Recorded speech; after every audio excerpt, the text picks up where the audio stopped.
एक छोटा सा गांव था जो हरे भरे खेतों और नीले आसमान के बीच बसा था। यह गांव अपनी सादगी और आपसी भाईचारे के लिए जाना जाता था। यहाँ के लोग मेहनती थे और हर सुख दुख में एक दूसरे का साथ देते थे। गांव के बीचों बीच एक पुराना बरगद का पेड़ था जिसके नीचे पंचायत बैठती थी और लोग शाम को इकट्ठा होकर बातें करते थे।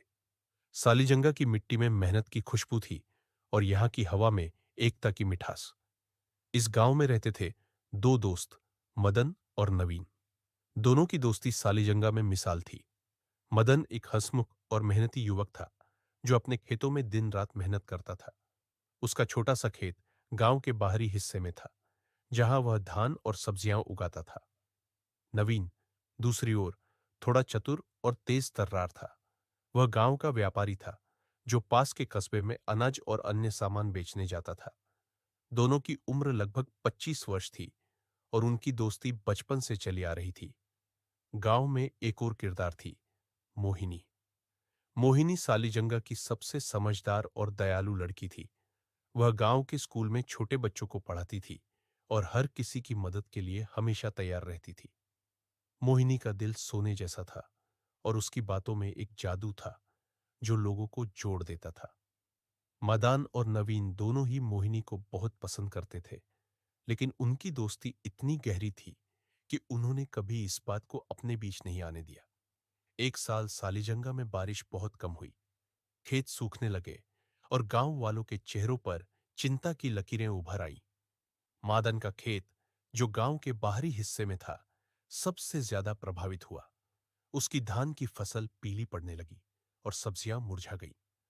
मदन दिन रात अपने खेत में पानी देने की कोशिश करता, लेकिन गांव का तालाब भी सूख रहा था। वह परेशान था, लेकिन हिम्मत नहीं हार रहा था। नवीन, जो कस्बे में व्यापार करता था, ने देखा कि मदन की हालत खराब हो रही थी। एक शाम जब दोनों बरगद के पेड़ के नीचे बैठे थे, नवीन ने कहा, मदन, तू इतना परेशान क्यों है? मेरे पास एक योजना है। कस्बे में एक नया व्यापारी आया है जो सूखे के समय भी अच्छी कीमत पर अनाज खरीद रहा है। अगर तू अपने खेत का बचा कुचा अनाज मुझे दे दे तो मैं उसे बेचकर अच्छे पैसे ला सकता हूं। मदन ने सोचा, उसका अनाज भले ही कम था, लेकिन अगर वह उसे बेच देता तो शायद कुछ पैसे मिल जाते, जिससे वह अपने खेत को बचाने के लिए नया बीज या पानी की व्यवस्था कर सकता था। उसने नवीन पर भरोसा किया और कहा, ठीक है नवीन, तू मेरा भाई है, मैं तुझ पर भरोसा करता हूं। मेरा सारा अनाज ले जा और जितना हो सके अच्छा दाम ले आ।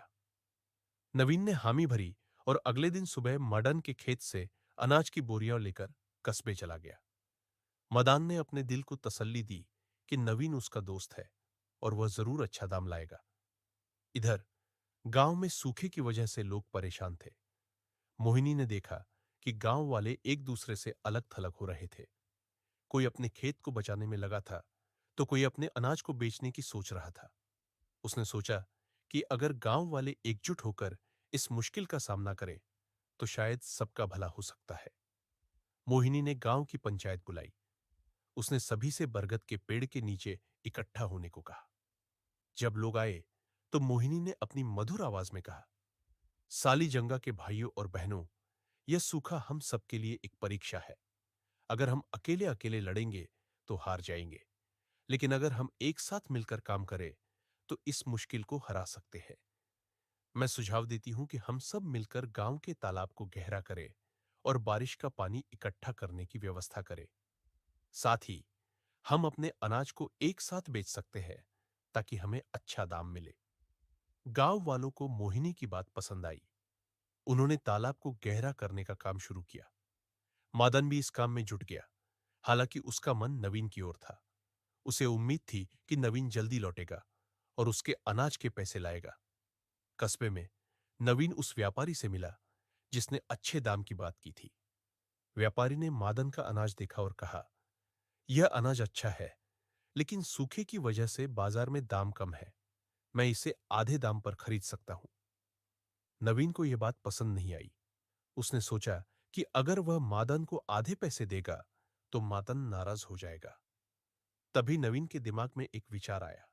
उसने व्यापारी से कहा, ठीक है, मैं यह अनाज आपको आधे दाम पर देता हूं, लेकिन मेरे पास और अनाज है। अगर आप मुझे अगले हफ्ते दोगुना दाम देंगे तो मैं और अनाज लाऊंगा। व्यापारी ने हामी भरी। नवीन ने मादन का अनाज बेच दिया और पैसे अपनी जेब में रख लिए। उसने सोचा कि वह मादन को कुछ और दिन इंतजार करने को कहेगा और तब तक और अनाज जुटाकर ज्यादा मुनाफा कमाएगा। नवीन का लालच बढ़ता गया। वह गांव लौटा, लेकिन मादन को सच नहीं बताया। उसने कहा, मदन, व्यापारी ने अभी पैसे नहीं दिए। उसने कहा है कि अगले हफ्ते वह पूरा भुगतान कर देगा। तू थोड़ा इंतजार कर। मदन ने अपने दोस्त पर भरोसा किया और इंतजार करने को तैयार हो गया। साली जंगा का बदलाव इधर गांव में मोहिनी के नेतृत्व में तालाब का काम तेजी से चल रहा था। गांव वाले दिन रात मेहनत कर रहे थे। मादन भी अपने दुख को भूलकर इस काम में जुट गया। मोहिनी ने देखा कि मादन उदास है, तो उसने एक दिन उसे रोककर पूछा, मदन, तू इतना चुप क्यों है? क्या बात है? मदन ने मोहिनी को सारी बात बताई। उसने कहा, मोहिनी, मैंने अपना सारा अनाज नवीन को दे दिया था ताकि वह उसे बेचकर पैसे लाए, लेकिन वह अभी तक खाली हाथ है। मुझे डर है कि कहीं मेरा अनाज बेकार ना चला जाए। मोहिनी ने मादन की बात सुनी और कहा, मदन, नवीन तेरा दोस्त है।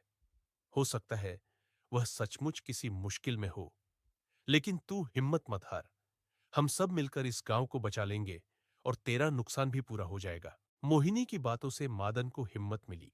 वह और जोश के साथ तालाब के काम में जुट गया। कुछ ही दिनों में तालाब गहरा हो गया और आसमान से हल्की बारिश भी होने लगी। तालाब में पानी इकट्ठा होने लगा और गांव वालों के चेहरों पर मुस्कान लौट आई। नवीन का पश्चाताप कस्बे में, नवीन का लालच उसे ले डूबा। उसने सोचा था कि वह और अनाज जुटाकर ज्यादा मुनाफा कमाएगा, लेकिन व्यापारी ने उसे धोखा दे दिया। व्यापारी ने न तो दोगुना दाम दिया और न ही बाकी का अनाज खरीदा। नवीन के पास अब न तो पैसे थे और न ही मादन का अनाज। उसे अपनी गलती का एहसास हुआ, लेकिन अब बहुत देर हो चुकी थी। नवीन खाली हाथ गांव लौटा। उसे डर था कि मादन उससे नाराज होगा। उसने सोचा कि वह मादन से झूठ बोलेगा, लेकिन जब वह गांव पहुंचा तो उसे साली जंगा का बदला हुआ रूप दिखा। तालाब में पानी था, खेत फिर से हरे होने लगे थे और गांव वाले एकजुट होकर काम कर रहे थे। नवीन को अपनी गलती का और भी एहसास हुआ। एक शाम, जब मादन और मोहिनी बरगद के पेड़ के नीचे बैठे थे, नवीन वहां आया। उसने सिर झुकाकर मादन से कहा, मदन, मैंने तुझसे झूठ बोला। मैंने तेरा अनाज बेच दिया, लेकिन लालच में पड़कर मैंने पैसे रख लिए। अब मेरे पास कुछ नहीं बचा। मुझे माफ कर दे। मदन को गुस्सा तो आया, लेकिन उसने मोहिनी की ओर देखा। मोहिनी ने धीरे से कहा, मदन, नवीन ने गलती की, लेकिन वह तेरा दोस्त है। अगर वो सच बोल रहा है तो उसे माफ कर दे। हम सब मिलकर फिर से शुरुआत करेंगे। मदन ने मोहिनी की बात मानी। उसने नवीन को माफ कर दिया और कहा, नवीन, तूने जो किया वह गलत था, लेकिन मैं तुझसे अपनी दोस्ती नहीं तोड़ना चाहता। अब हम सब मिलकर गांव को और बेहतर बनाएंगे। कहानी का अंत, साली जंगा के लोग एकजुट होकर सूखे से लड़ते रहे। तालाब के पानी ने खेतों को फिर से जिंदा कर दिया। मादन और नवीन ने मिलकर एक नया खेत तैयार किया, जिसमें उन्होंने सब्जियां और फल उगाए। मोहिनी ने गांव के बच्चों को पढ़ाने के साथ साथ एक छोटा सा सहकारी समूह बनाया, जिसमें गांव वाले अपने अनाज को एक साथ बेचते थे। इससे उन्हें अच्छा दाम मिलने लगा।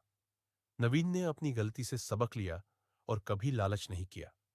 मदन और नवीन की दोस्ती पहले से भी गहरी हो गई। मोहिनी गांव की प्रेरणा बन गई और साली जंगा एक बार फिर हंसी खुशी का गांव बन गया। मोरल: एकता में बल है। लालच और झूठ हमें कमजोर करते हैं, लेकिन सच्चाई और आपसी भरोसा हमें हर मुश्किल से निकाल सकता है।